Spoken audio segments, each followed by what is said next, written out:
Käsky oli ampua pakenevat vangit! Minulla on vanki ja se pitää viedä kenttäoikeuteen niin kuin virallinen käskymäärä. Oli muuten kummempi homma, kun ensimmäistä kertaa teikäläisiä törmättiin. Tähän puhutte suomea. Meidän kun piti tulla ryssiä ajamaan.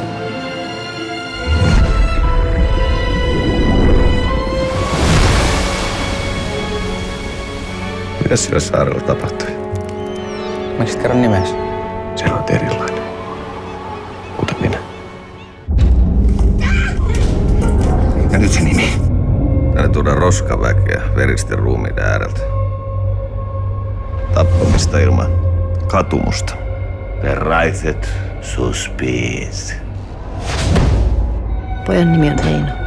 Auttaisit itseäsi ja kertoisit, mitä oot tehnyt. Kerrot, että et ollut mukana missään taistelussa, etkä käyttänyt asetta. Se näkee meidät. Se haluaa sinut. Osa ylös. Lupaatko? Tulevat sukupolvet tulevat